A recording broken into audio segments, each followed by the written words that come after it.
Hey to the people. Ooh. Oh, well, bye to some of the people. All right, well, it's Monday night. What's the tea? We are here. It is me, Jasmine, Antonio. Asia may pop in, but we're going to get it popping. This is Monday night.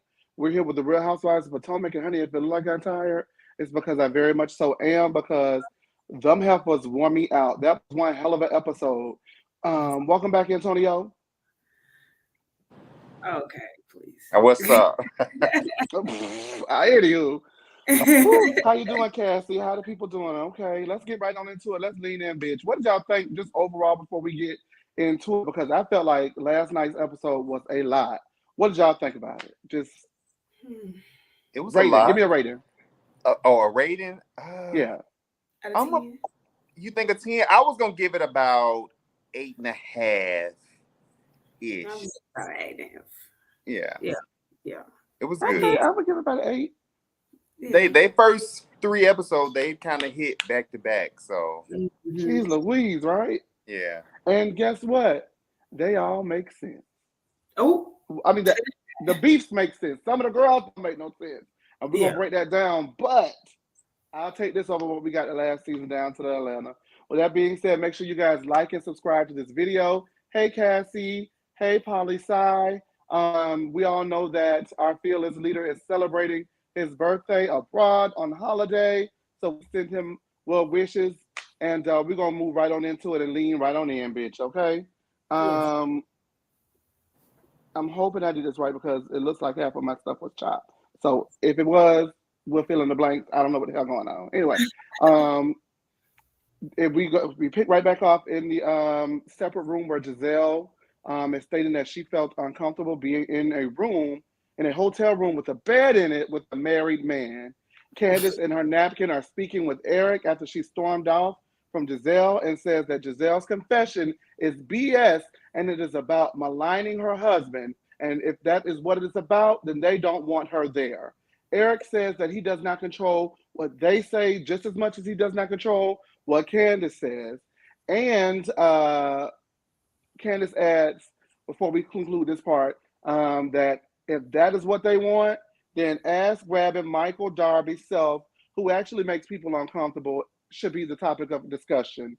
Before I give it to you, I want to say, because I want to break it down as we go along, the statement about Giselle feeling uncomfortable in a hotel room with a married man, to me, is valid. To me. What do y'all think? You want me to go, Jasmine? Yes. Because it seemed like okay. Okay, so honestly, for me, if she would have kept it as they were in a hotel room, they were alone. She felt uncomfortable, not because she thought he was going to do something, but just because of what people could possibly think. Imagine him walking out and her walking out and nobody else in the room, and then somebody like Karen seeing or something like that. So I understood that point. However, she then added more to it when she sat with Robyn, which made that point to me a bit invalid.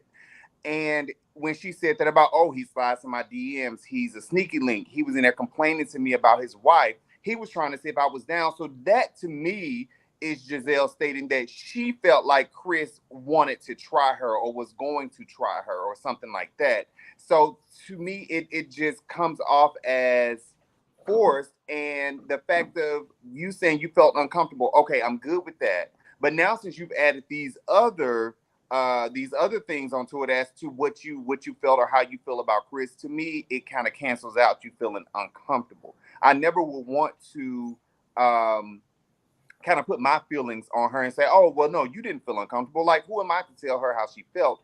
But when she went and added those additional things in, that to me says that, okay, you thought he was going to do something else. You're really pushing this storyline as you thought Chris was going to do something to you because of these other instances in which when you were sitting with Robyn, what you stated. Yeah. Oh, I'm so sorry. I was actually had something in my throat. Boo. But are you done? I'm so sorry about that. But no, I definitely Are agree. you there? I know it's like one, but I do actually agree. It can just if you just stayed like that, what you said, Chase, very valid. Being alone, married man in a room. Yeah. Got it. But there are a lot of other variables that go along with that shit. Are y'all friends? Are you, I mean, like just like Antonio said, when you add in the sneaky link, like you said last week, the sneaky link thing is what triggered me because just like, come on now, like now that's not how you even do a friend. I acknowledge that, you know, since that Giselle could be feeling uncomfortable by what she said in the beginning, but adding the extra stuff in it, just like as if that man has not been around you for 6 years, or you don't know him, he don't cook for you, he don't pull your bags upstairs. That's where it got me. So I feel like Giselle, neck, ankles, and ponytail is reaching. So It was a reach from head, shoulders, knees, and toes. And yeah, like I said, if she would have kept it to the optics of it all, because the optics of it all, it is fishy, it is weird, it is something that people are going to question. I do not want to be associated with it. Is that now when it gets to down to the he said this is what happened and she says this is what happened and not about how you felt about what happened, that is where we can't really measure the truth. But Giselle is a known liar, so all we have is prior history to go off of. With that being said, the group here is, hey, people that came into the room. Hey there. Hey, people. Hey, Jasmine. Hey, Brittany. Hey, Kyra. Let me ask you a question. Is it a bigger deal because they're on a show? Would it be a bigger deal just in general? Like one of my best friends is a married man, and we are, you know what I'm saying, we pledge together and things like that. So at the end of the day, like if we're in the hotel room alone, I that's not my first thought about it. I think. Yeah. I think that sometimes it's about like what you've gone through, like they've been saying on the show, like your experiences, what you've gone through. Like I understand what she's saying, but to me the question is, why is that your first thought with somebody that you've known that long? I think that's what it is for me. Why is that a thought? Like, oh God, I'm in the room with Chris. Like I don't get that. Now listen, I get where I hear you. I feel like I'm making an excuse for Kankles, and I'm really not. Okay, Mhm. but as far as them being in a reality television like setting, anything can and will be used against you. And the reason why I feel like, since you brought that up, I've never thought about this until just right now. Maybe another reason why she was hell bent on like just not being with it is because she is the kind of bitch who will use anything and everything against you that she can find. So knowing the way that she played the game, maybe that's ammunition. She was thinking somebody else would play the game with her the same way. Okay. Right. Absolutely. Right. Okay. That's all. But you know she's not going to admit that. Now, Candiace, I already said Candiace in her napkin. The group hears Candiace expressing her frustration, and they want to know why she's in the corner with Eric. Giselle says she's talking to Eric, because they just talk about stuff, and she is just as cool as a cucumber, not telling them that she actually accused her husband of making her feel uncomfortable and framing him as a predator and making it seem like he wanted to slide into her old ratchet, raggedy ass goodies, cobweb pussy. Wait, what show is this? Because on Tuesday, do y'all thought I did on Monday? Yeah, let me not say the P word on Monday, okay? But this is what I advertise. This is what we get the bucks at the advertising. So let me be professional. Basically, ain't nobody want you, girl, and you know that ain't nobody want you because if you thought that he really wanted you, you would have said something then. But Giselle played it cool and did not tell the ladies why Candiace was so amped up in the corner with Eric. Sneaky, sneaky, sneaky, right? Candiace says that they have apologized for Michael Darby on multiple occasions, and then they show clips of Michael Darby throughout the years. And now Candiace's husband is a target. Eric attempts to remind her that they've all talked about each other, but Candiace says when she's talked, it's all been true, and make sure to keep all of her fourth wall and don't take nothing out. And then Candiace exits to the left. Is Candiace well within her rights to be as angry as she was, or do you think that she is now a victim to the game that she has watched this lady play with others? I think Both. this could be I'm sorry, go ahead. That's what we were both saying. You know how you be like, two things can be true at the same time. Yeah. Two Yeah. things can be true at the same time. I think she was warranted, but I also agree with the other aspect of it too. Like my man. I mean, I understand. I mean, that someone just said in the comments, like she's like, Candy, don't start no one be nothing. And now we're seeing I feel like a deeper side of not a deeper, but another side of Candiace, and it's more of the like she's a brat, she's spoiled, she talks to Chris, this, that, and the third. But we're also seeing the protective side of her, and I think that is something that it needs to be shown. So I think that either way, if either one is valid. Now I do think, and I love Candiace, but I do think that bringing up Michael in that moment was unwarranted a little bit. Yeah.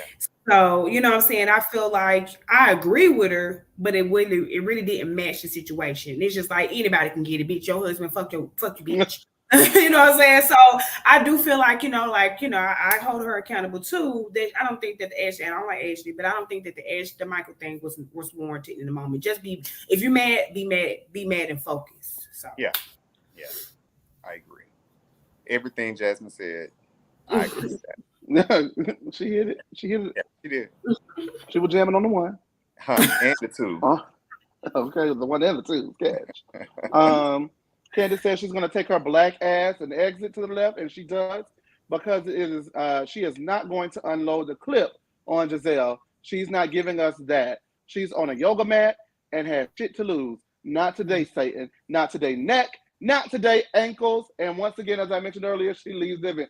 Baby, when I tell you, it reminded me of those old campaign speeches. Ankles today, ankles tomorrow, ankles forever, or whatever. Like, she was on one, and I think that she really has given us our first quotable of the season, because the girls are going crazy with this not today ankles and not today neck thing going on. Is that the first quotable of the season, you guys?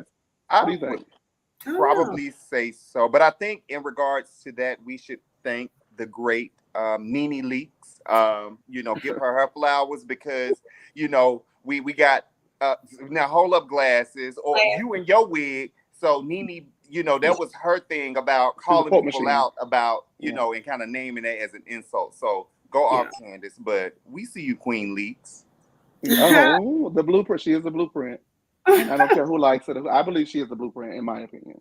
Now, there was an interesting comment I saw before I move on to the next part of this event. And I believe it was Cassie's, and I think I pinned it, but y'all know I can't see that. So Cassie said, I didn't like how Wendy didn't go see about her friend Candiace when Candiace left. And that's because we're just going to put it, can I say what I want to say? In my opinion, in this square, Wendy fake. And we're going to get right on into how she's fake, but she's been fake since the day she came on the show, in my opinion. Should Wendy have gone and checked on Candiace, or is it not a big deal to you guys? No, she should have went, because at this point, looking at Wendy, to me, Candiace is kind of like her only ally. So whereas Candiace is pretty good with Karen and even Robyn and Ashley, Wendy is not. So Wendy should have definitely got up and walked her ass around her with her Chanel purse and been like, hey, you good? She didn't have to try to go and get in the mix, but just be like, hey, you good? So I would have appreciated if she would have done that, but she didn't. Now, Nisha, I'm sorry, go ahead, please. I'm going to say, the thing that I hope that happened, because in the grand scheme of it, she walked out, they asked what happened, and they said she had a stomach ache. So she, you know what I'm saying? To me, it just seemed like she was, okay, like peeping the scene, even though she did look angry, upset. It's clear that she was upset when she left. But they heard Candiace yelling, though. They heard her yelling. Talking to production. So what do they think she was saying? My stomach hurts, and it's Michael Darby's ass grandpa. But they didn't know what she said. So they did hear when she said, I'm fine, or whatever she said. And Ashley was like, well, why are you standing in the corner then? But I do hope that, I'm sorry, but I do hope that she texted her. At least was like, you never know with that Wendy. She's a fake one. I don't think Wendy is fake with Candiace. Now, we are. Okay with Candiace. I don't think she's fake with Candiace. I think that she has been genuine with her.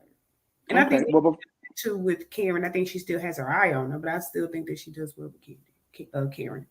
Okay, I'll give you that. I won't take that from Wendy, because she don't have much for me to give, so I would not take. Okay. Yeah. Now I did want to address this comment TKC made. Now, if Giselle says something about her physical appearance, everyone would cry colorism. And just let me address this for you, TKC. The things that Candiace, I cannot believe I am. What in the hell is going on here? I'm going to wash my mouth out with soap when this is over with. What Candiace called her was not today neck, right? Not today ankles, right? Did she say something else? Not today neck and ankles, pretty much. Okay, neck and ankles, right? Yeah. Neck and ankles, as far as I know, the Black community are not associated with you being Black. So if Giselle was to say, not today, big nose, that is something, that is featureism that is specifically associated with Black people, most closely associated with darker hued Black people. And that is the difference, my friend. If she would have said it, if she would have said that specifically, something like that is a feature that is related or has been closely associated to a Black person in an attempt to down her because of that specific feature, then that, my friends, is featureism and colorism. However, the girl said that she got big ankles. Now, I never knew that Black people was associated with having big ankles because I ain't got none. And, you know, my neck might be a little wide, but I only got one of them. Giselle got 3. And that's not associated with being Black. And that is the difference, TKC. I love you, but we're going to get it right, okay? Hey, Nisha, how you doing, baby? TKC. It wasn't that iconic. What you saying, Jasmine? Let me tell you something, TKC. I like you. And you seem like you are a very smart guy. You know, you come very smart. But let's not act like, you know, let's not be facetious. Now, let's just act like let's be clear about the stuff. Like, okay, yeah, I don't think that it's screaming colorism. I think that they have warranted reasons to bring colorism up when some people get held accountable to higher different standards. So let me stop. We're gonna TKC. Let's say that's not his point. And you know what, TKC? All I would say is, because all of us are confused. Well, me and Jasmine are confused about your point. The phone lines will be open. You don't have to prove nothing to us, but I would definitely like to hear what your point is. I want to hear it as well. Thank you. And Antonio, all three of us, for these 3 squares, as far as these 3 spots concerned, we want to know. Hey, what's Sonia? Monique said cankles. Okay, well, we'll give it to Monique about the cankles. All right. So Wendy discusses her lounge with Peter Thomas. The ladies wonder if Wendy is even going to be able to balance the 20% of her restaurant that she may or may not own dealing with Peter Thomas, because, baby, if one person like she wasn't buying it, it was Sharice. Sharice was like, "Are you going to the restaurant?" Well, who? You going to the I ate that, baby. Sharice wasn't going for it, okay? Giselle breezes past that particular point of conversation, most likely because it was associated with Wendy. And she brings up in the middle of it that she texted Mia, and Mia did not respond. She does not want them to be in a bad place after the spring fling. And Giselle, Mia, and the cupcake tray leave to go talk. Ashley says that Giselle is taking the brunt of the heat when a lot of the ladies felt the same way that she did. Wendy says that she's going to give her the benefit of the doubt because her friend passed from cancer, which is a serious thing. If it's not true, she should clear it up so that you do not have this negative energy surrounding you. Robyn believes that Mia is going through something, but that it isn't cancer. And she had a week to update everybody.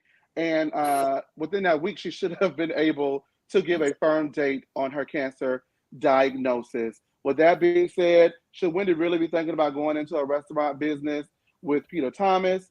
And do you think that Giselle is taking the brunt of the heat from the conversation because she's the only one taking the heat of it because she came in like a rude ass bitch? Or, and including, let's see, this whole beginning of this Robyn and Wendy fight, where are we at? All of these things, a lot of topics. That was really quick. I think that she's reaching. I think that, you know how somebody, she's just got one more thing to say to me and I'm gonna rip her ass up. Like, I think Robyn is thinking that about Wendy. Oh, okay. I just feel like it was just a reach, and I want to ask who the fuck does Robyn think she is? Why does she? Who is she? Is she the Update police? Good grief. I mean, I mean a week. Girl, I mean, I don't think I don't think Mia is telling all the truth or anything. I don't really, I mean, I don't, not that I don't care about cancer. I'm just saying I don't really care one way or the other. But I mean, you're not a person in her life that she has to update in intervals of 24 hours or something like that. So I just thought the whole thing was forced, and it was just like a forced conversation. I don't think Wendy deserved. Like she said in the moment, I don't understand the aggression that you're having towards me right now. So It's weird. Yeah. it's weird. Yeah. Robyn definitely want to get her lick back from last season. So I think any chance she gets, she is gonna try to go at Wendy. Even when she was like, "You said our names," or "you," and they flash back, that wasn't what Wendy Yeah. said. So that was one point. Also, did they kind of reach out to me to be like, "Hey, did you find out anything? Are you okay? How Right. you doing?" You know, Doesn't so sound like it's it. like, why does she need to send out? I guess she don't have to keep them abreast on every single step. Like, oh, I went to the doctor today. They did some more blood work. I'm waiting 2 to 3 days or however. She just doesn't have to do that. And I hate that Robyn feels like she should be giving that when you ain't giving shit. You ain't updating them on this on your wedding. You ain't letting them know that. You didn't let the people know that Juan's name on the house because his credit's still bad. Now, granted, Juan, if you're watching, I got excellent credit too. Oh, because baby, one thing about Juan. Oh my God. And yeah, Wendy Juan seems like fine, Lord. she really. It's almost like she was waiting so hard, so she was waiting so long to break out of that whole professor and that type of shell that she kind of wants to do a little bit of everything. She wants to be that entrepreneur, and I admire that. But she also has to make good business decisions. Like, I'm not in her pockets or nothing like that, but $300,000, that's a lot of money to come off, you know, that you don't know how, if you're going to get a return on that investment, especially, you know, shout out to Peter Thomas, my black brother, bam bam, support you, but your track record ain't really that good. I know you was just bouncing checks like last year or something like that as well, what I seen in the press. Don't he owe Cynthia money? I'm just like, Cynthia. yeah. So I hope that Eddie can kind of like talk to Wendy a little bit, kind of like he did when she was wanting to do those candles or whatever. Because I'm like, when they was talking about doing the candles and she was talking about $20K or whatever to do the candles, they was acting like, oh, $20K, that's a lot. So you mean to tell me you just got $300,000 laying around to, you know, to throw out to Peter Thomas? Because I feel like that's what she's gonna be doing if she does it. She's just gonna throw it out. And I hope she has a really good business plan. She's like, yeah, I just want to do a Nigerian lounge. I'm like, what is a Nigerian lounge? Are they just going to have the Nigerians only laying around everywhere? Is it going to be motherfucking playing just African music or Nigerian music? Is it going to be just Nigerian dance moves? Like, how, what does that look like? I want a library, Antonio, a library. No, I definitely agree with you about the flashback and stuff like that. Like I that to me, that just put a focus on how much negativity Robyn already associates Wendy with, because that she didn't even say that. So it's just like, oh, you talking about these two. You said these two. Wait, I haven't gotten there yet. Wait. Oh, sorry. Okay, before we get on to that, make sure you guys like and subscribe to the video. It was like 50 people in here, so make sure we got the likes to match. Will Sonia, who is Robert? Somebody tell us who Robert is that deserves to be popped. Because I don't know nobody on the show but a Robert. Oh no, are you called? Oh no, let me get that down. Because I know that ain't what she talking about. What's she talking about? She calling Robyn Robert? No, we don't do that. Oh. We don't do that. It just clicked when I read it. I said, "Oh, okay, all right." Oh, okay. All right. Now Giselle is in the room with Mia and my Lord today. My God, today is in the room with the cupcakes and Mia and admits that she was confused about the social media posts. And Mia says that Giselle, I don't know why it says that. Giselle something confused her. Basically, she was confused by Giselle's stance and the way that she attacked her. That's what it's supposed to say. attacked her at the spring fling. She expects that from New Booty Wendy and not Giselle. And I must admit, the way that they left off at their reunion, I would be whoa. Yeah. What are you doing, like trying to be by my side? And why are you attacking me? And we're supposed to be good. So I expect I it get from that. Wendy and probably Candiace as well. So yeah. Yeah. Meanwhile, Wendy says that she was willing to give Mia the benefit of the doubt at first, but now it's like, what's going on? Like when she said that, before I even saw the hot mic that we're going to get into, it just felt disingenuous. Like it felt like she's on a TV show and not really living her life. And I mean, I can't say that is something that's exclusive to Wendy, but it just felt inauthentic. And I think that that's why I struggle to connect with her, because as you mentioned, Antonio, she's like trying to run all these businesses and she's trying to shed the professor. But as we saw at last season's reunion, as we see in this moment here, she is the professor. Yeah. Okay, I'm sorry, y'all. I hate to go on my Wendy Even when she rant, but told that Robyn really to irked sit down, me. she was like, "Will you please sit your ass down?" or whatever she This said. is not even her. Yeah, I've been Yeah. like, "You better sit your lame ass Sit your down." motherfucker. Well, because I know you. What the fuck you Come on. on? Come on. Like, yeah. I I'll choke mean, you out with this umbrella.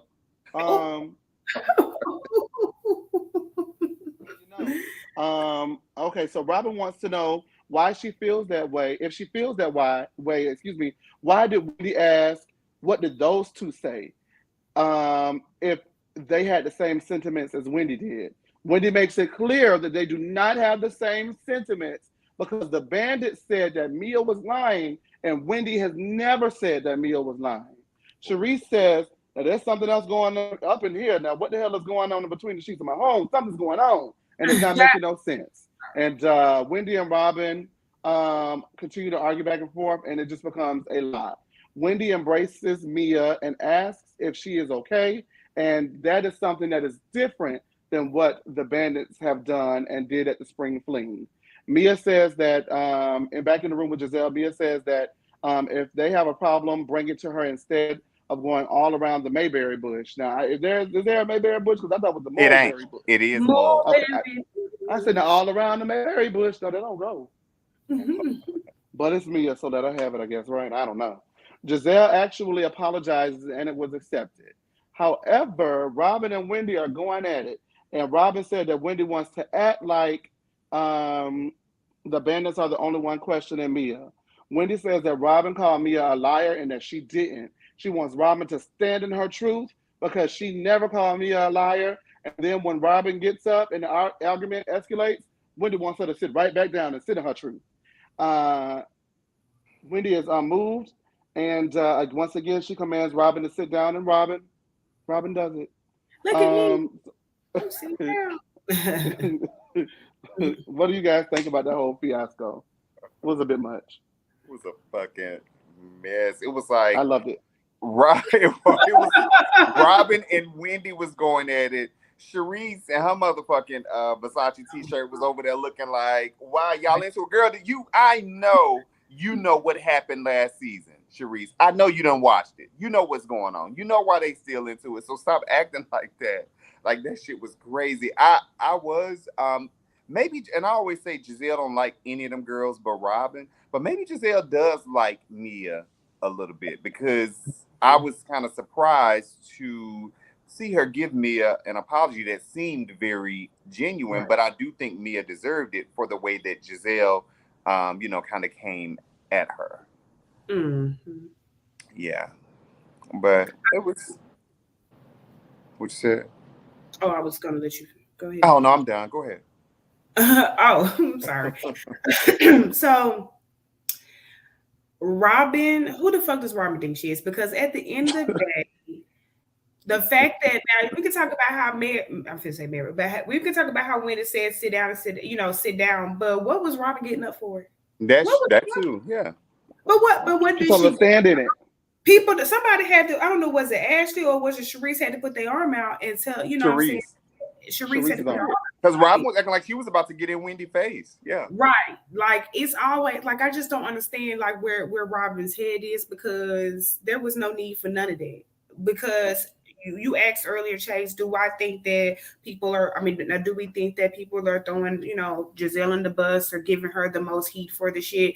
That Giselle deserves the heat for it. Yeah. Because even Mia had said in later on in the episode that it's about how you approach me. I mean, is this what cancer looks like? It was the way she said it. I mean, I feel like maybe Wendy shouldn't have been like, I never said she lied or whatever, but she should have stood firm on the fact that I didn't approach. Why does it matter if everybody said it? Y'all are the ones bringing it up at a spring fling. I mean, the spring party. So it shouldn't matter if everybody felt the same way. Who cares? Y'all are the ones doing it. So I don't get this whole thing of like, okay, but y'all said it too. Shit, stop it. they gossip about each other all day, every day. It's about who brings it to the group, and it's about who's trying to get the storyline behind it. Giselle was wrong. She deserved to apologize. She needed to apologize, and he deserved an apology. Period. But Robyn is really in her bag with those tights, with those cut up tights, and that ponytail. I'm just like. But if somebody else gets up or somebody else uses their words to fight, it's, oh, you can't do that. You know what I'm saying? It's where, you're aggressive. But Robyn gets up in bitches' faces, 3 of them. That was going to be my question to you guys. Is Robyn, and in the chat, please weigh in on this. Jasmine, I'm going to let you go first. But is Robyn aggressive? We've seen her in an altercation with Ashley down to the kangaroo. We've seen her in a altercation on the side of the road with Monique in that umbrella. And now it is Wendy's turn to get her ass beat by Robyn, I guess. So at this point, is this the third strike? Is she aggressive? What do you guys think? I think that Robyn has gotten away with aggressive behavior in the years past, and including this scene as well.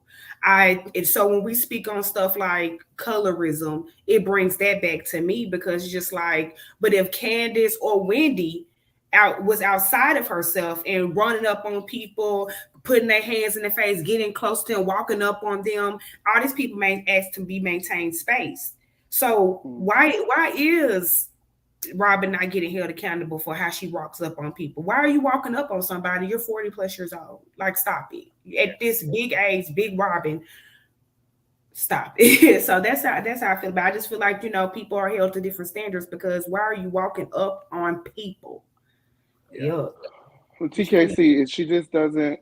I'm sorry, you guys. TKC, Robyn is aggressive, just like they all have been at some points. Yes, but they have all, for the majority, been called out except for certain people. And I think that was Jasmine's point. Go ahead, Antonio. No, I agree 100% with what Jasmine said. Yeah, they've all done things. But I will say this. I can't immediately think of a time when, other than I guess maybe when Candiace and Monique had their situation, where Candiace may have walked up on someone, other than the fact, because even when her and Monique got into it, there was still a table in between them. Even Wendy, I can't think of a time when she walked up on someone, and I know just from her talking or the way she spoke, Ashley, I remember specifically, called her aggressive and said she was acting aggressive. So there have been times, I think, where maybe they were loud or something like that, but I can't necessarily say that they've all had the same aggressive behavior, I guess, depending on how aggressive is defined. I think in these cases, referencing Robyn, she has made an attempt to walk up on someone. And see, that's why I know reality TV really wouldn't be the place for me.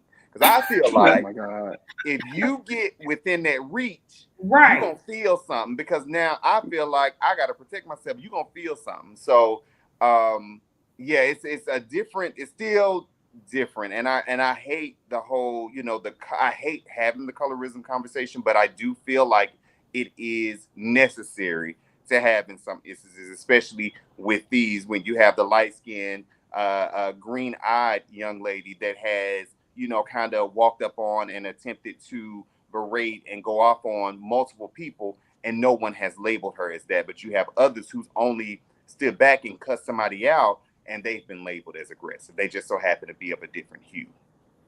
This is putting my fingers in your face. Yes. Right.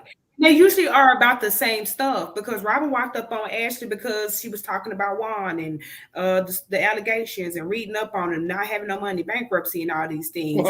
Ashley was a menace. And she really was like, like, and it's always been about their family or hitting two below the belt. Like, I can't name it. Like, I agree with Antonio. I can't name too many times outside of Robyn where people, besides the Candiace and Monique situation, where people are physically walking up on somebody, and besides Mia, when she's tapping or you know what I'm saying, she's being asked not to touch somebody, and she's like, "What you gonna do?"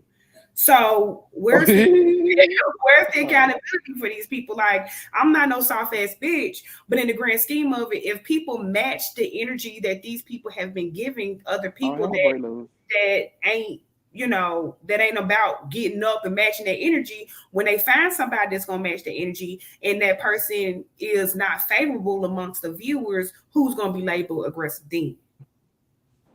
All right, we got to move on, you guys. Y'all got a point. Y'all got it going on. The chat's got it going on. And Mia says that the doctor ruled out cancer and she has to get lumps and lymph nodes removed surgically. Robyn says she wants to get to know Mia better, but her inconsistency is giving her pause. Robyn then proceeds to invite everyone's kids to a field day except for Wendy's in front of Wendy. Wendy says it's a character flaw to exclude kids. Robyn says that she's 100% good not having Wendy in her life, and the ladies leave, but the scene isn't over because Wendy tells the producer after everybody leaves outside of her and Karen, no one else has Mia's back, and she's lying anyway, so who cares? And that they all know Mia is lying. Wendy then realizes she still might and tries to get it off of her immediately. Look out, Lisa Barlow. We got a new hot mic in town. What you guys think? That's crazy. Yeah. like Candiace said, that's crazy when it came out. That's crazy. But no, I think that I listen. Did I think it was real lowbrow of Robyn to sit there in that lady face and invite all them people and their kids and exclude? Yes, I thought it was lowbrow. I thought it was trashy garbage. Now, will I allow it? 100%. That's like the type of that's like, because she didn't really do anything to the kids, but that's the type of shade I like from these shows. It's like, that's Housewives. You know what I'm saying? Like, that's what I like. Not that going too deep and all that. Your husband gonna try to get my drawers and shit like that. I like that type of shade, some shit that they could possibly talk about the next day and kind of get over, and then she can bring the kids out and they can all play kickball and shit like that. So I was okay with it. I was okay with it because I think it's funny that Robyn is really making it known that she do not like Wendy. When Wendy gut punched her and told her that her relationship, she didn't even have a real relationship, that really hurt Robyn. And she is holding on to that hurt. And looks like she's going to continue to hold on to it. And she still don't want Wendy there or her kids there. So crazy. Go ahead, Devin. I think it was nasty, bitch. Because let me just say this. That was nasty. You do not do kids like that. Now, if she would have did an invite, you know, after that and then hit them up and did all that, then I probably would have allowed it too. And because I still felt like Wendy would have been justified in saying something about it. But it's very clear that Robyn was trying to be funny. Your kids in school, Ashley, she got fucking babies out the womb. Your kids in school? Oh, yeah. I mean, like, you asking somebody, everybody outside of this woman, it is very clear that you're trying to not invite her. Yeah. So, no. Robyn was being nasty, and I'm glad she found some balls, but she need to use those balls. Give it to who it belongs to, okay? Give the aggression to who it belongs to. Talk about your friend who done fucked up your showings and done told your business all these years. Give it to who it belongs to. In the words of Luann, Alex has found her voice, and now she needs to zip it. Like, Robyn is off glass right now. Like, hey, we got any? Do we have any people in the chat? Any moderators? We got some spam. I don't see the people, and I don't know how to get rid of the spam. I just blocked the user, but you're blocked, love, so it's gone. Whoop, there it is. My first girl I blocked. Hey, and I blocked you too. I want to say that what Nisha just said, I forgot to say it, but it's only triggering what Antonio said. She's still mad about the you ain't got a relationship thing, but it's only triggering her so bad that she's holding on to it so long. Because it's true. Like it's something that's her about it that makes her feel like she's super defensive about it, because it's plenty of things that all these other girls have said about her, and she's eating with them, chumming it up, including Ashley. So because Ashley went at her about her relationship for years. But to be honest, Juan though, had a girlfriend, if you remember? think about it, though, it did take them a little while to kind of get to the point of where they were okay as well. right. So But maybe that's because on her soft spot. Well, you know, that's because Ashley had to basically disavow any knowledge of Juan's outer doings. Juan had a, remember she said Juan had a girlfriend. You know, she didn't want to see her going outside. But basically, you know, Robyn got a lot of nerve anyway, and we're gonna get into it. Let me breeze past these next couple of scenes, you guys. But Robyn got a lot of nerve. Wendy, you know, I'm gonna go ahead and say it now. I know I might not be on this show in the future, but while I'm here, I want to say that Wendy is not a fit for this group, and I am not an advocate for anyone for losing their, you know, their check. But if she was not to ever return, I would not bat an eyelash or one tear. Candiace is back home alone and is about to take her injection by herself. And while she's scared, she does it. She said that she should be calm and focused, but Giselle is disturbing her peace with those accusations about her husband. She got too comfortable with Giselle motherfucking Bryant. And I swear to you, when she took that look up in the sky, I felt like she saw the victims of Giselle pass, like Monique flashed past her, and then Wendy flashed past her, like, and their husbands and families. And it was like, damn, she got me. And yeah, she got you, love. She got you good because we talk about you and your husband, and it's not in a good light. Karen and Ray are getting mani and pedis and discuss their day. Karen asks Ray if she's insecure about other men being attracted, if he's insecure about other men being attracted to her, because in their marriage, he said that she could have eye candy. And I looked up and said, well, what the hell is going on from him? What the hell is going on from him? I need y'all to tell me. What? Because I was like, Kay, I don't know. can somebody tell me, like, what's going on with that? Am I missing it? Am I looking into something else? Like, too deep? Like, what is... Well, I think he was just saying, like, he want men to, like, look at his wife and be like, damn, his wife look good, and her titty sitting up, and her waist slim, and her ass fat, and her thighs match. God. And so that's kind of what I was getting. About like, her? He wants people to look at, you know, his wife and be like, damn, he got a bad woman, you know, right there. Because, you know, I think I would, you know, want the same. Like, don't like disrespect me and my spouse, but I would like a spouse that's desirable as well. I want to be desirable also. So I get what he was saying. Well, I mean, I don't get it. I mean, I just think with the age difference between Karen and yeah. Whatever. Because it's like 17, 18 years, something like that. Yeah, it's like he's in his 70s. Yeah, because she's 60, I think. Right. Yeah. Oh, yeah, she's about 60. So I just feel like, you know, it's just I like the honesty between them. You know what I'm saying? I really did like the scene, but it's just still, you know, it's just I guess one of them things like when you marry an older man, you know. She married the black kid. That's my candy. Oh my goodness. You get to have church candy when you marry an older man. Okay. Okay. I like Ray though. I do. I like Ray. I love Ray. I really I think he was attractive back in the day. Like he has, you know, he looked. You didn't see any of them. You didn't see their wedding picture. I mean, back in the day, because he was still. You know, like, they've been married like 30 years, ain't they? No, maybe not 30, but close to 30, right? I mean, you like a little Simpsons character, don't you? You meant before the. But back. You meant like he was like in his 20s. Okay. Yeah. That's for you was a little bit further back. Daddy long stroke. That what you saying, Daddy? Okay. Yeah. All right. Ashley and her brother go house hunting in Arlington, Virginia, and they go look at a base model house that she claims she can't afford. I said, I know that's the damn house. I know that's not the damn house. Further cements that she just wants Michael to pay for this house, and after she get a house, she's gonna get the hell on.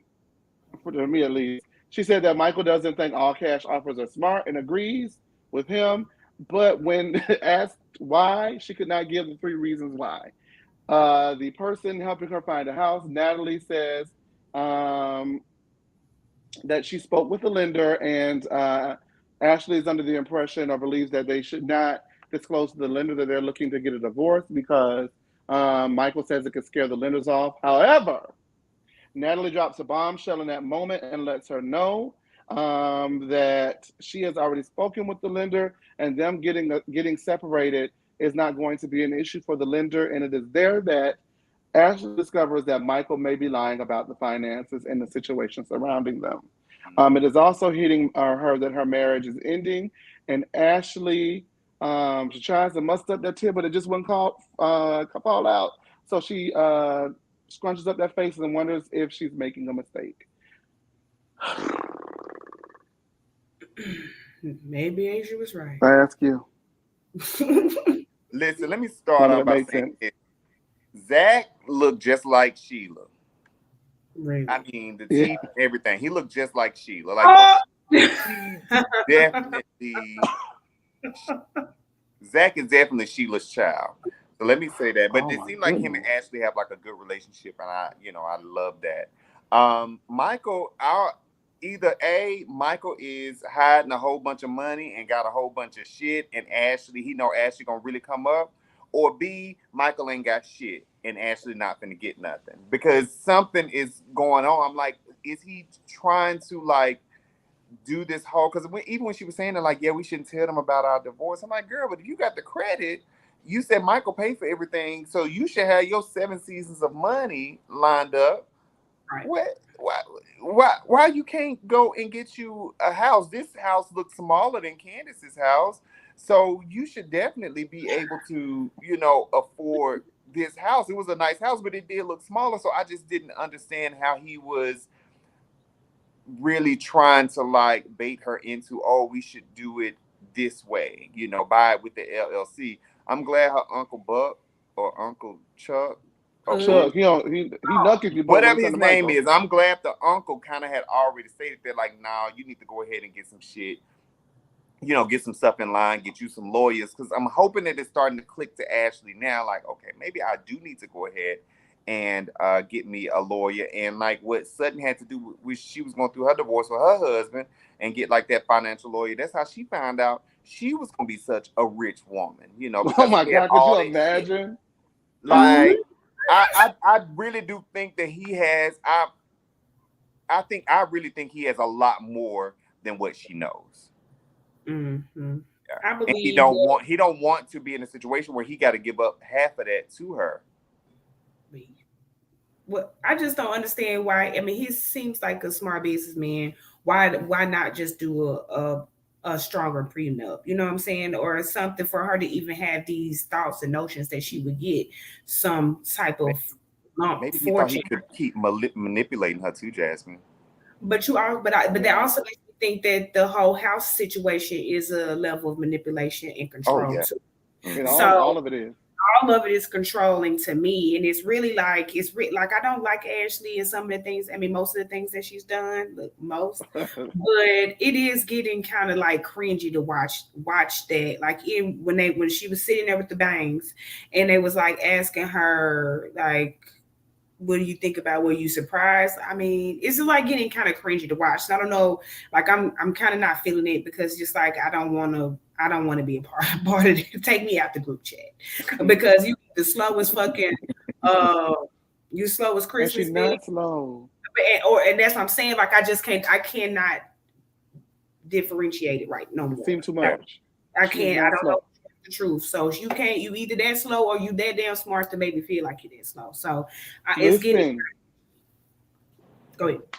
I'm agreeing with you. No, but there's a quote that Bethany Frankel said about Sonia Morgan, and I just apply it in life when it comes to people, and they waffle on being this and then being that. Like, I'm so smart, but then I'm so slow. Blah, blah, blah. You're either smart or you're slow. You can't be both. Yeah. Which one is it? Which one? Which one is it? She's playing us. Her and that Stephanie McMahon confessional look. Well, she like a WWE diva in that look. I don't know if I like that too much, but if people like it, it's all right. They just the bang and the I didn't. And then the hood with the red and I giving Xena Warrior. I mean, not Xena. What was her name? That was Xena Warrior Princess. It was even her or China from the wrestler. Baby, I'm telling you, I'm gonna find that picture of Stephanie McMahon. Just oh my goodness. Anyway. Wendy is going to the doctor to figure out why her bald ass is bald. Did I right? Yes. Wow. That's crazy. That's not nice. Her hair is thinning. It ain't. Stop so I can finish getting through this. Her hair is thinning and falling out, and now It is getting too thin to ignore. Stress is probably the cause, and Wendy has a lot on her plate, and it isn't helping matters much. Um, so Wendy Ball, that's what we got out of that. Mia and Robyn meet for lunch at the request of Robyn, and Robyn wants to clear the air after their clash at the spring fling. Robyn wants to know what is really going on. Ashley asked Mia if she was cancer free, and Mia said yes. So the second post says no cancer for now, but that Mia has to get lumps removed and biopsies completed. Mia says that she's had biopsies completed since that second post, and Robyn says, "So you had the lumps biopsied and but not removed, thus contributing to even more confusion." Mia says that if you're basing everything off of social media, it is easy to be confused, and that she is not going to update everything on social media. Mia understands Robyn and says that she's an open book. So Robyn asks Mia to tell her more about the lump, and Mia says that it's on her ass. It's not cancerous, but it's looking like she may have an autoimmune disorder, and Robyn leaves the luncheon even more confused. I just want to say, Robyn, who died and made you Megan King Edmonds, bitch? Like, I would have, girl, do you have cancer, bitch? Because damn. Yeah. Back off. Like, it's annoying to me. If she don't make sense, it's all gonna wash out. I know it's a reality show. Somebody has to do it, but it doesn't even feel like you're trying to figure this out. It just feels like you're trying to figure it out to bust the girl, pretty much. You're trying to bust her. And I don't like that when it comes to somebody's health. If she lying, that's something she's gonna have to deal with. God is God, you are not. What did you guys think? Period. Who does Robyn think she? But like, who does Robyn think she is? Like, okay, so what's a lump?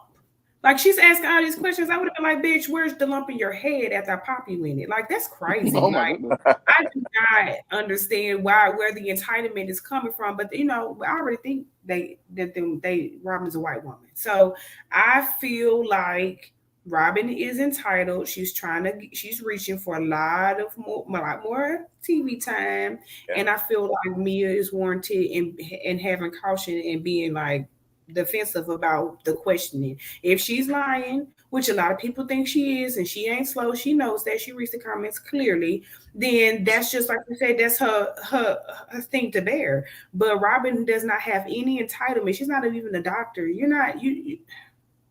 I hate it. Yeah. I'm hungry. So. I would really, I know Mia has lied. I just I would want her gone. Like I wanted Vicky gone if she lied about this whole possible cancer X, Y, and Z. That is just low. Like very low. Even though she didn't put it on nobody else, but for you to even do that for yourself for a potential storyline, that is like nuts to me. I don't get. I guess maybe they didn't show everything, and maybe I was just thinking I'm smart, because I was like, okay, she had the lumps. She was able to get a biopsy done. It says that they weren't cancerous, and it's not really anything that she, I guess, has to be urgent about getting removed now. That's kind of the way I understood it. I know even like when, I have family members where they've been, lump in their breast or something like that. They're able to get a biopsy done prior to just going in and taking a damn lump out. They don't have to take the lump out to do the biopsy to see if it's cancerous or not. That's kind of the way I understood it. But again, I ain't on Merit to Medicine. My name ain't motherfucking MD Cross.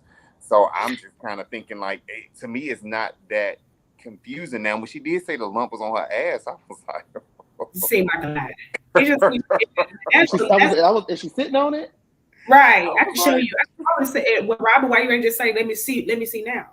Since you I was like, okay, Mia, it's on your ass. Okay. But everything else, it seemed like she did jump the gun from the beginning in regards to the whole cancer thing. That's why I feel like you can't tell anybody how to feel or how to react, but that's why you should always kind of be mindful of what you put out there on social media, because it's able to be dissected and things like that. And even if she didn't mean to put out potential false or contradictory information, it's like now people are chopping it up and dicing it up and coming up with their own narratives about what she has won.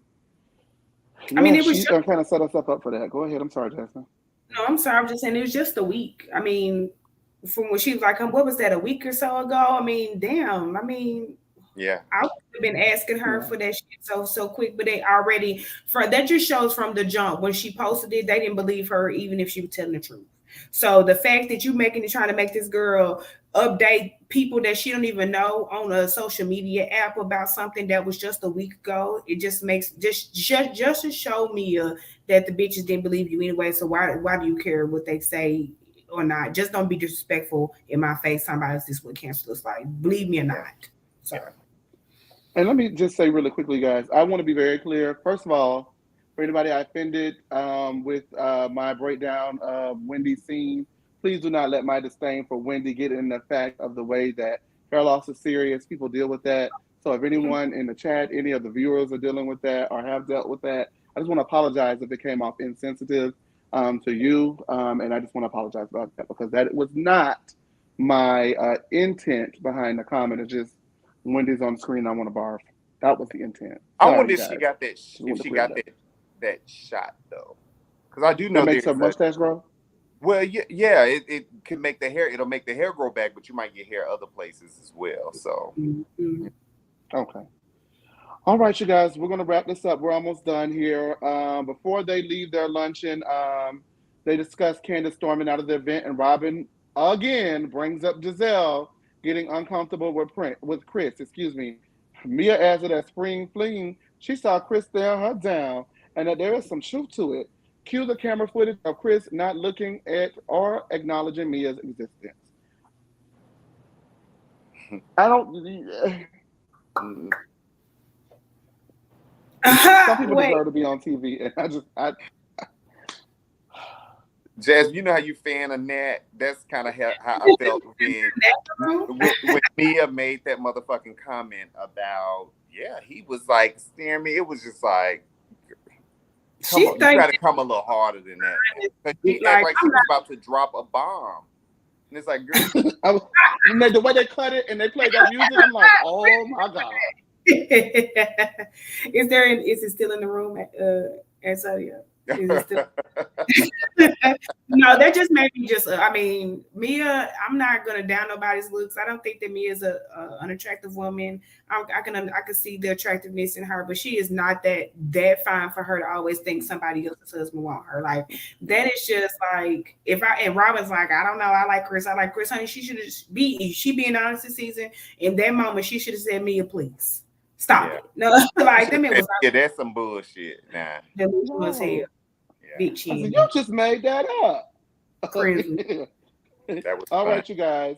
Giselle and her black Air Forces with no socks goes to visit Karen's home for the first time in forever. I said, I know she ain't got. I said, I know that made them. Oh, I know she know that white. Oh, girl. Anyway, she to get her ass off that white carpet, go upstairs, put on some socks. And she had no socks. I didn't see that. Did she have some socks? She didn't have no socks. Because Karen was like, girl, you can't get on my rug with them shoes on. And then the shoes was black Air Force One. I say, now, you know what? Everything clicks now. The biggest from ball. Let me not say that because people get mad at that. But, listen, she ain't from Potomac. I tell you that. Now, for what it's worth, to me, Karen did sound a little sick in the conversation. To me, for what it's worth. Karen says Chris may owe Giselle an apology due to misperceiving comfort zones, as Giselle says she was not comfortable with Chris as he may be with her. Candiace and Chris go to lunch, and she shares that the doctors have told her she isn't responding to the process, and it's because of the stress that she's going through. And she feels like she's felt at one of her first real challenges in motherhood. And I said, you ain't gonna make me do this, because I am not gonna cry for that lady. But damn, I hope you have your baby, or you do whatever you want to do, and it works out for you, toots. Chris says he was angry at first because this is the opposite of his personality. He says the word usage is what disappointed him the most. And he says that he did not ask to go to the room. He just wanted to talk to her and is 99% sure that is how it happened. Meanwhile, Black Air Forces is telling Karen that Chris asked to speak with her in her room and she agreed. But when she got there, she noticed her glam squad was gone. And Chris knew that. And Chris premeditated and knew that they were going, and it was his opportunity to I'm sorry, Chase. Get her alone, my sweetie. What you did? When I butted in when you was going over your thing, my bad. Hey, what do I look like? Jasmine? It's okay. No shade, Beth. I just want to get through this because we're running over. Wait, I just want to get through this part. We're running over, and I'm gonna turn it over to you guys. We're running over, okay? So I just want to get through this. Meanwhile, Giselle is telling Karen that Chris asked to speak with her in her room, and she agreed to go, but she noticed her glam was not there, and Chris knew that, or whatever Antonio said. He was right. He said it. Chris says he suggested to leave the door open, and they both agreed so that there were not any inappropriate rumors about them. But Giselle is still uncomfortable, and basically she felt like it could have been her word against his. Karen asks, how did it get there, and if he touched her? Giselle says no, and Karen says that she thought, they were friends. Giselle says he wanted him out of that room, so she asked him to see if they were ready for her to come back to set. Chris says that she was uncomfortable, but he's been nothing but nice, and she's the one always talking about his brown penis every chance she gets. Oh. Karen says that they have to be careful in this group. One husband hugged her so tight, her breast went to her back, and I wasn't trying to laugh, but I was just like, damn, that was tight. Her breast went to her back. She told Ray, and they figured out that the husband must have been drunk, and they never brought it up, and it's been 3 years since. Karen says that she could have told Candiace off camera, or simply does not bring it to the group. And Giselle says that she was not the one who brought it to the group, and that Robyn was the one who brought it to the group. Karen asks Giselle how she feels about Robyn telling the group, and she adds there are cracks all up and through the Green-Eyed Bandits. Robyn shows up. What kind of walk was that? Like she was on a mission? Damn, I don't know what was going on. Maybe she was hungry. I don't know. Robyn shows up to Candiace and Chris's lunch and gets straight to business, saying that she doesn't believe he was sliding on Ashley, and she also talks about Giselle telling her this in Jersey. Chris says that he always shows an abundance of caution, such as waiting for the ladies to initiate things such as hugs. Candiace says it's BS because where was the discomfort at Spring Fling, and a clip shows of them hugging. Robyn says that, how do they fix it? Candiace says that Giselle is going to have to walk it all the way back and apologize because Giselle is dead to her. Karen asks Giselle, where does Giselle go next?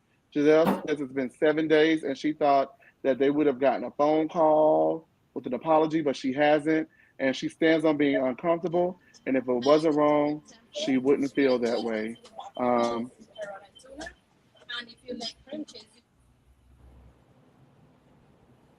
Oh, that's the boss. He think he got it going on. We're going to call you in, boss. What was that? Oh. We're going to call in. So let me send a link. I'm going to send a link to you guys to call. We're going to have to make the calls quick if you call in. But you guys, please give your thought on that final explosive scene. Jen? Maybe. Well, I mean, I think that Candiace and Chris did a good job, like talking around it, because I see how they was making points about, like, you know, it wasn't just like fuck her, I didn't do that, da da da da. You know, I think that the two stories, like they say, you know, this is that side, this side, in the middle is the truth. So I just don't know if we're ever going to just really know what happened, but I do think that Giselle is wanting, because she has nothing going on, and she's wanting a storyline. I was glad that Karen did ask those probing questions about it, because to me that should have made her, at least Giselle, think about it. But the fact that Giselle feels so entitled, she's a white woman too, the fact that she feels so entitled that she feels like Candiace, that you done did that on camera and all that, should have given her a call, just further lets me know that ankles, cankles, and neck is very much full of herself. And I feel like, again, that it still is just a storyline for her to do, because why would Candiace even call you? Why would you do that? The fact, and I don't know where Robyn brought it to the group. Like, I know that she talked to Mia about it or whatever, or whoever about it, but I remember them talking, and when Robyn brought up the Ashley thing, Giselle brought up her thing. Yeah. So I don't, while Robyn's trying to fight the air and fight people about not, you know, taking accountability for the shit that Giselle did on her own, here go Giselle throwing Robyn up under the bus, talking about I didn't do it. Just like she didn't do the Monique thing, just like she don't ever do shit, bitch, you did it. Yeah. Yeah, and then and clearly Giselle also took it to Karen as well. So I didn't get where she was like Robyn brought it to the group either. I did like that Chris was like, I mean, she the one always talking about my dick. So who really making who feel uncomfortable? And a flashback, I was like, ooh, okay, Giselle. Come to the reunion prepared, honey, because they're gonna be coming for you. I'm gonna get her. Yeah, they're gonna be coming for her. And Robyn is clearly on Chris's side in this. Like, she is not buying what Giselle has to say really at all, which I think will cause a bit more of a rift between Robyn and Giselle, especially even after watching Giselle on Watch What Happens Live last night. Karen did do a good job of, asking some probing questions, and even was like, when she said, well, he should apologize to you, and which I understand, but Giselle has now taken it, to a whole different level. And it seems like from that very moment, because Robyn says, well, Giselle mentioned it to me when we got in the van at the reunion. Giselle's wheels were already turning. She was already producing for season 7 in that moment, is what I think. She was like, oh, yeah. Yep, I'm definitely going to use this. Because at this point, Candiace was the only husband that she had left to go after other than Juan or G. And, Mia ain't been around long enough for that yet. So. And there goes our effing storyline. We got callers, you guys. I'm going to let them on in. But you guys, we have a new caller. And I am going to cry because I can't believe that this new caller is calling in.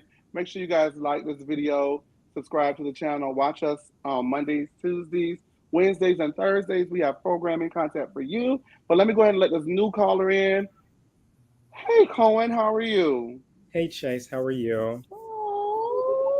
So you guys don't know, but me and Cohen used to discuss all things Real Housewives of Potomac back in the Clubhouse days. When Clubhouse was jumping.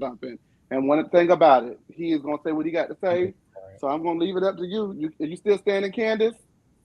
You already know it, Chase.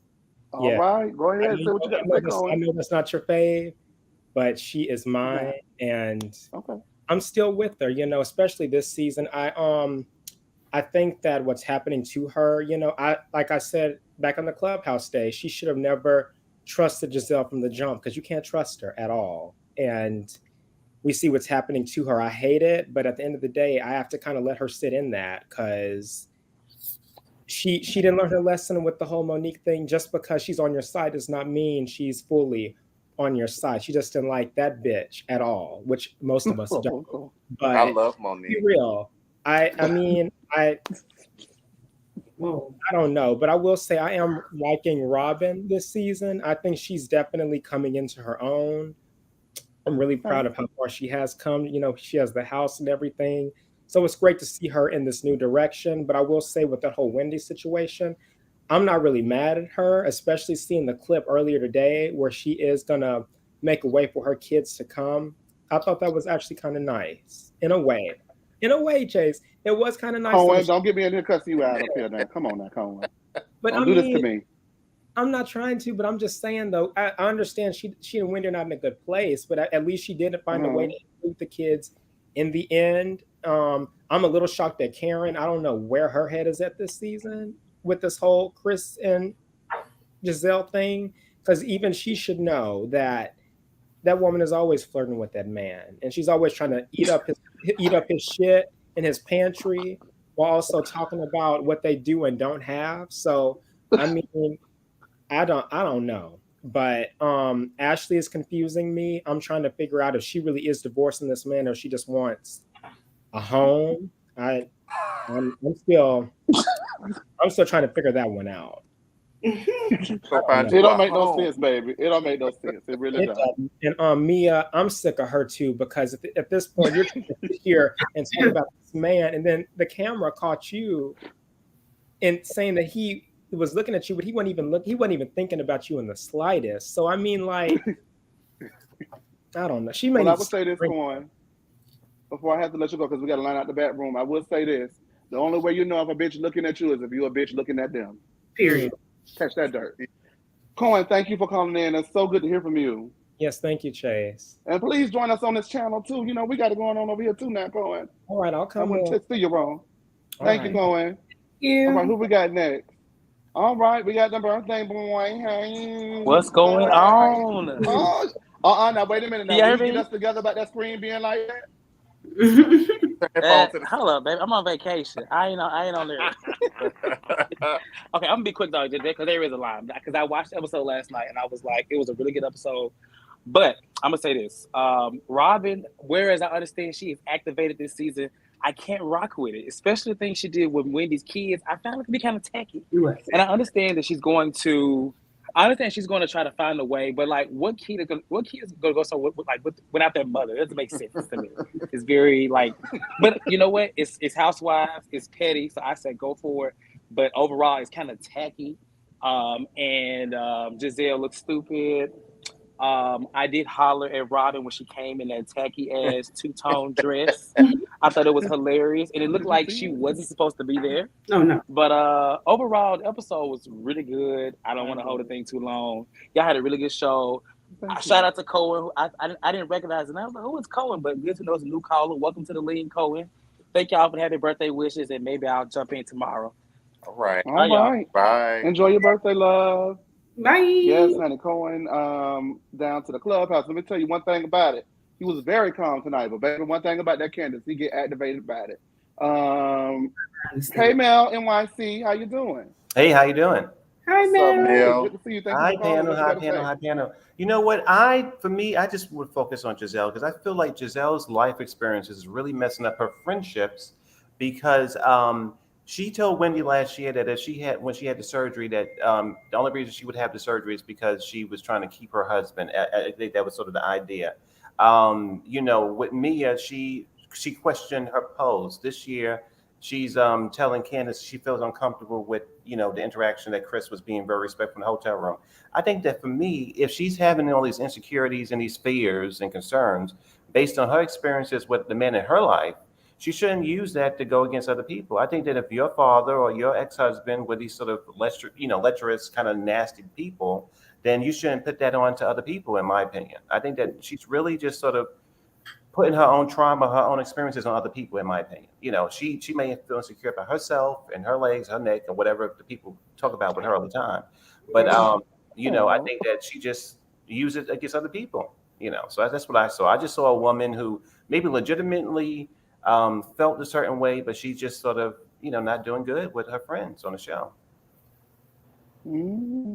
Listen, she's not doing good in life. It's giving as far as on a personal level. She has gotten no doubt about it. What God has blessed her. And God has blessed her life immensely. I could never come for the blessings that God has bestowed upon her.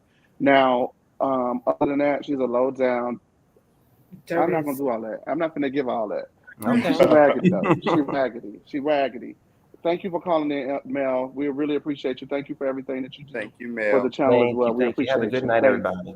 Thank you. Last but certainly not least, the Bookie Duke, the baby's love.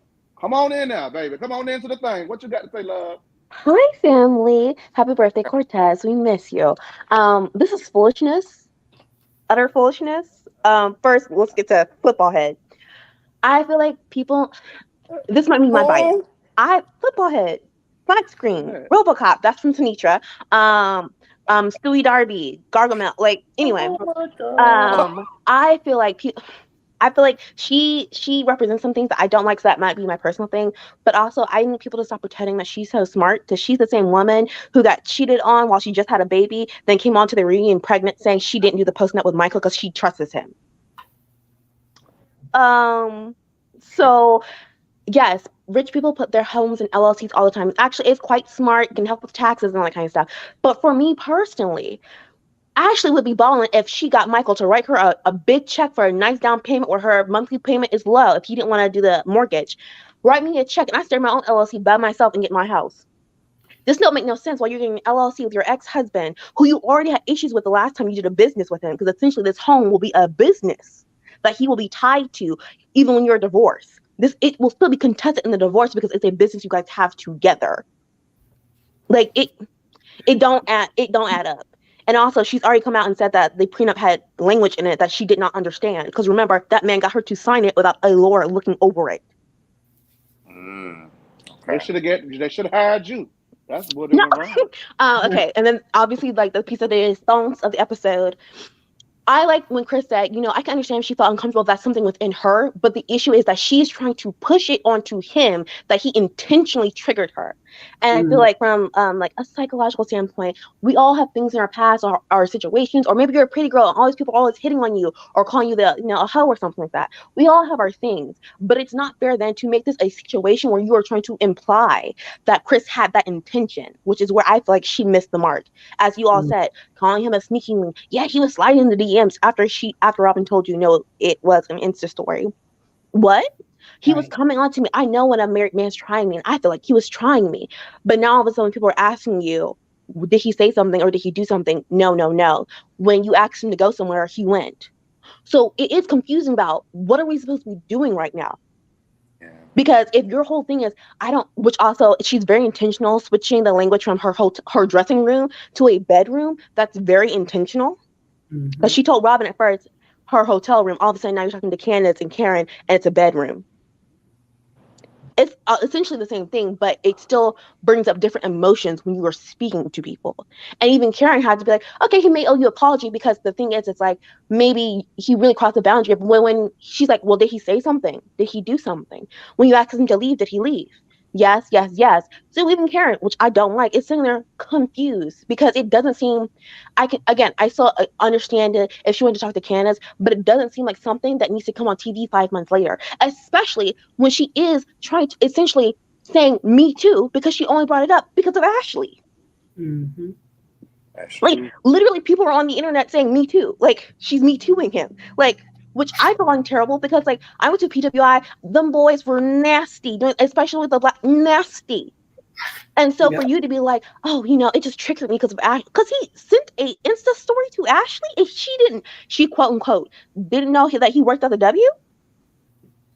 Which again, I guess I can't say what triggered someone or not, but it just felt very irresponsible. Don't text me. Sorry, Kara. Don't text me at 3:00 in the morning. DM me at 3:00 in the morning. That was inappropriate in my opinion. I get what he was doing. Maybe he should have waited to the next day and say, hey, maybe you guys can come to the W next time. I don't know. I don't think it was like he was trying to get at her, but I mean, as a married man, you probably shouldn't DM a married woman. But see, this is where you have to be careful in language, because it wasn't DMing. It was responding to an Insta story. If I work late and you post something at 2:00 in the morning and I'm getting off scrolling through Insta stories, he probably wasn't even looking for her. She's the next story that pops up and he just responds. At 3:00 in the morning and they went to my DM. Don't do it. Thank you. But that's still semantics. She's very intentional. Semantics is semantics, but for me and my phone, and you married, don't do it. Okay, that's respectable, which is why I still don't trust Ashley. But she talked to Candiace even though she acted like she didn't know that he was working at the W anymore. Okay.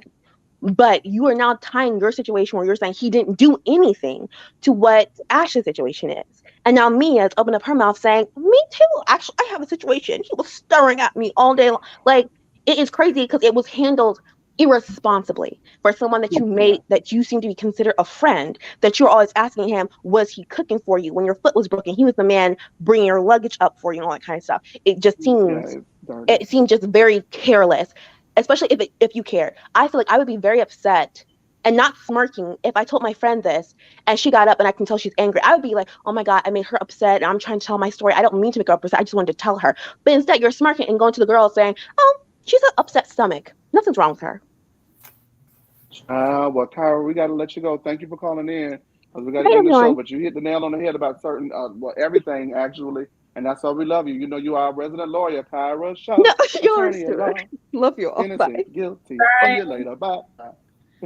All right, you guys. Thank you for tuning in to tonight's review of the Real Housewives of Potomac. Make sure that you guys like and subscribe to this video. We will be back tomorrow with a hot episode of Married to Medicine Part 1 of the reunion. So thank you guys for tuning in tonight to Potomac. Wednesday is going to be the Real Housewives of Beverly Hills reunion Part 3, and we're going to wrap up the finale and everything there. No Salt Lake City this week, and we'll be back next week with our regularly scheduled programming. Before we go, I did want to say about Robyn. Before we go, because I know I probably won't be up here much. Robyn, you trifling. You want that man to sign a prenup when the reason why he looked like he ain't got no home. He looked real bad My man don't ever look bad. My man He looks looked so bad this week. tired and wore the fuck He out. was- I was like, damn. How dare you make that man sign a prenup when you're the reason why he broke? Bitch, please. Ain't the reason why you got a storyline. No, the reason why you got a story. You activated now because you want that man out your hair now. I don't know. Some issue with that situation, but you activated this season. You haven't been activated like that since at least season 2 or 3. With that being said, him proposing to you on camera, him and his will he won't he has actually helped sustain the reason why you may partially be on this show. So, I get that what is yours and what's his is his. However, in this case, it sounds like to me, what's yours is yours, and was yours maybe a little bit of his too. I don't like that. I thought that was real tacky of her to be acting like that. I'm sorry, I don't live. Did y'all want to say anything before we go? I do not like her. I don't. I just, you know what? I don't like Robyn. I don't. Like the video. Like the video.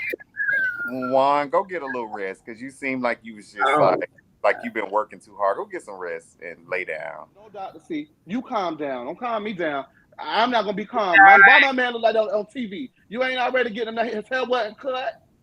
Don't get emotionally involved. So what's he gonna get anyway? Okay, we got to go. I didn't like that. I don't live. Did you guys want to say anything else? I'm sorry, but I did not live. I'm good. You already thank you. Like this Bye. video. Thank you for leaning in. All right, y'all. We gotta go. Mwah. Hasta luego.